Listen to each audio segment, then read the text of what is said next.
ಪಂಚರಾಜ್ಯಗಳ ಫಲಿತಾಂಶಕ್ಕೆ ಕೌಂಟ್ಡೌನ್. ಕೆಲವೇ ಕ್ಷಣಗಳಲ್ಲಿ ಮತ ಎಣಿಕೆ ಕಾರ್ಯ ಆರಂಭ. ಸಮೀಕ್ಷೆಗಳ ಭವಿಷ್ಯ ನಿಜವಾಗುತ್ತಾ ಅನ್ನೋದಕ್ಕೆ ಸಿಗಲಿದೆ ಉತ್ತರ.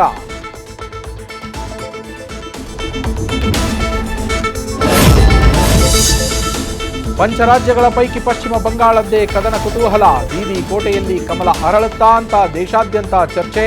ಮಮತಾ ಬ್ಯಾನರ್ಜಿ ಮತ್ತೆ ಪಟ್ಟ ಅಲಂಕರಿಸ್ತಾರಾ ಅನ್ನೋ ಕುತೂಹಲ.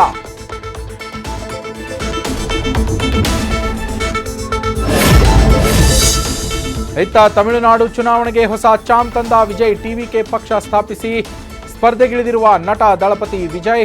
ಡಿಎಂಕೆ ಎಐಎಡಿಎಂಕೆಗೆ ಟಕ್ಕರ್ ಕೊಟ್ಟು ತಮಿಳುನಾಡಿನ ಅಧಿಪತಿ ಆಗ್ತಾರಾ ದಳಪತಿ. ಕೇರಳದಲ್ಲಿ ಎಲ್ಡಿಎಫ್ ಯುಡಿಎಫ್ ನಡುವೆ ಟಫ್ ಫೈಟ್. ಆಡಳಿತ ವಿರೋಧಿ ಅಲೆಯಲ್ಲಿ ಯುಡಿಎಫ್ಗೆ ಗೆಲುವು ಲೆಕ್ಕಾಚಾರ. ಮತ್ತೆ ಅಧಿಕಾರಕ್ಕೇರಿ ದಾಖಲೆ ಬರೆಯಲು ಎಲ್ಡಿಎಫ್ ಕೂಡ ಸಜ್ಜು.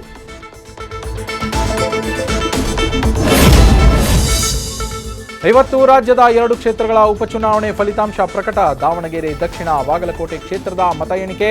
ಈಗಾಗಲೇ ಸ್ಟ್ರಾಂಗ್ ರೂಮ್ಗೆ ಬಂದ ಸಿಬ್ಬಂದಿ.